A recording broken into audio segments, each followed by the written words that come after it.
Una vez más nos encontramos para nuestra reflexión de este domingo 24 de mayo.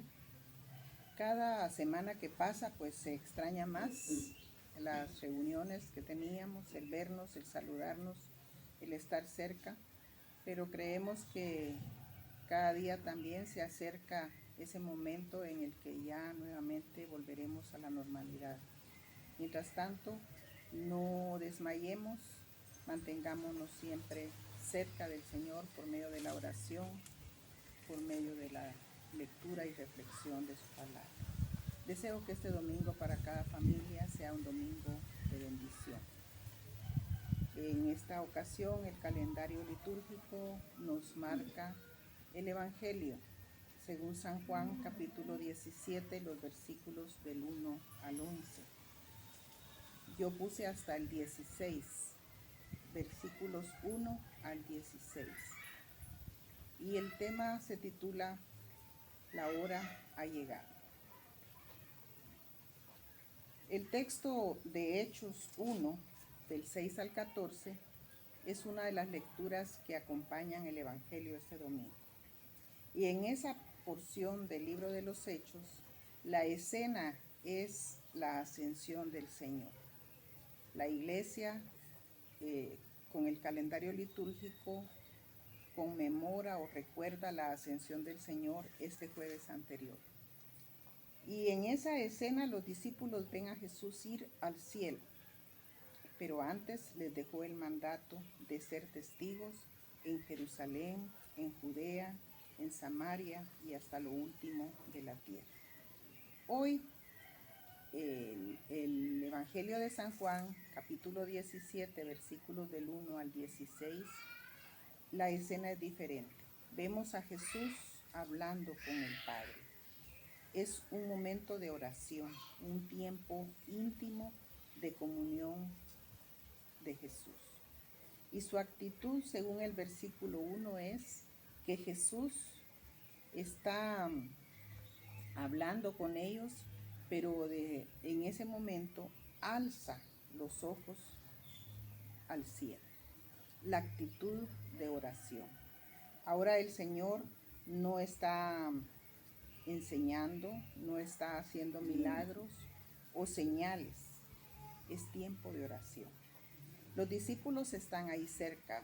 Aparentemente ellos son testigos presenciales de esa oración, pero no habla con ellos. Ahora Él habla con el Padre. Y y se refiere a ellos, pero en tercera persona. Hermanos, este texto nos habla de Jesús orando. Jesús siempre oró en su ministerio, en diferentes momentos y en diferentes lugares, Él oró. Y el motivo de oración de hoy es especial. Nosotros hemos venido leyendo cada domingo los textos desde la Semana Santa en San Juan. Y esta oración, este momento es parte de todo un proceso en el que Jesús empezó en aquel aposento alto, enseñando a sus discípulos, despidiéndose de ellos. Toda la despedida abarca los capítulos 13, 14, más específicamente el capítulo 15. Y aquí deja de hablar con ellos. Se cree que en este momento ya no están en el aposento alto, sino que se apartaron al huerto a orar, al Getsemaní. Y entonces Él está orando y hay muchas oraciones en la Biblia, hermanos, de Moisés, de David, de diferentes personajes bíblicos que son oraciones extraordinarias, pero hay uno de los reformadores llamado Melacto, dice: no existe una voz que haya sido escuchada en el cielo o en la tierra más exaltada, más santa, más fructífera, más sublime que esta oración ofrecida por el Hijo mismo. Y como toda oración tiene su propósito o algo que motiva la oración. Y uno de los motivos de esta oración es que la hora ha llegado. Así lo expresa el Señor en el versículo 1. Padre, la hora ha llegado. Ya en otras ocasiones hemos hablado que cuando Él se refiere a la hora, no se refiere a la hora que marca el calendario, a la hora que marca el reloj, sino que se refiere al kairos, es decir, la hora o el tiempo de Dios. El tiempo que Dios estableció para que cada cosa suceda en su plan perfecto. Cuando se llegó la hora, cuando llegó el kairos, Jesús nació. Cuando llegó la hora, en ese momento, en ese kairos de Dios, Jesús vino de Nazaret al Jordán y se bautizó.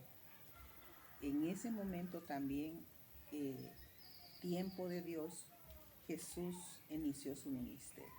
Pero ahora está diciendo que llegó la hora para su glorificación. Y los primeros versículos hablan de glorifícame, o que tu Hijo sea glorificado.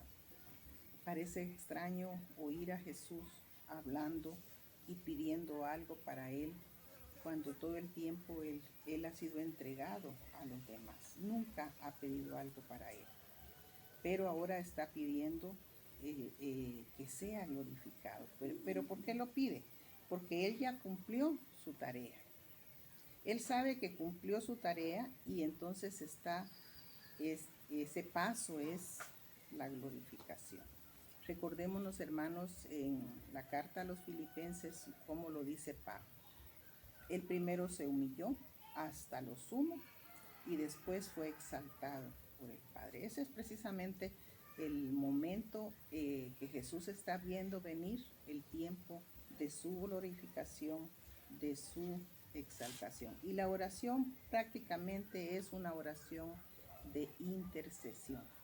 Podemos decir que esa oración es el enlace entre esos momentos de despedida que vienen del capítulo 13 hasta el 16, y inmediatamente después de esta oración lo que viene es el arresto de Jesús, su crucifixión, su muerte y resurrección.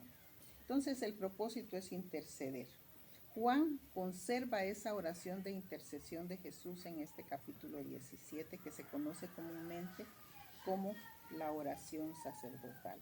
¿Por qué sacerdotal? Porque precisamente los sacerdotes o el sumo sacerdote intercedía ante Dios por el pueblo de Israel. Es lo que está haciendo el Señor.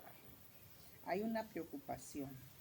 Cuando leímos los capítulos anteriores había despedida, había mandamientos. Ahora Él está preocupado por ese grupo de personas, ese equipo humano que se va a quedar al frente de la misión. Gracias a Dios, las comunidades guardaron estas palabras y hasta hoy, mis hermanos, esta oración es útil para nosotros cuando estamos pasando la tribulación, para superar el abandono, la duda, incluso la persecución. La oración completa está en este capítulo 16, ¿verdad? Específicamente hasta el versículo 26, es decir, el último versículo. Y expresa los momentos de unión de Jesús y el Padre y su preocupación con sus discípulos. Aquí el tono de la voz de Jesús lo podemos imaginar diferente. Diferente a cuando Él dijo en el monte: bienaventurados los pacificadores. Cuando Él dijo: oísteis que fue dicho, pero yo os digo. O cuando le dijo a los fariseos: generación de víboras. Pero ahora es un tono de voz diferente porque Él está hablando con el Padre. Y Él nos ama. Amaba a sus discípulos y ahí lo dice: a los que me diste los he amado. Y de los que me diste ninguno se perdió, sino el hijo de perdición. Esta oración, si fuera en otro momento en la iglesia, la podríamos analizar punto por punto. Pero yo quiero que veamos 3 cosas importantes, o tal vez 4, en el contenido de la oración. Siempre, mis hermanos, les encargo esta oración, léanla despacio antes de iniciar a ver el video, antes de empezar a recibir la reflexión. Léanla, y porque esta es un texto que no se lee, no se capta su contenido con una sola lectura. Tenemos que pensar, meditar en ella.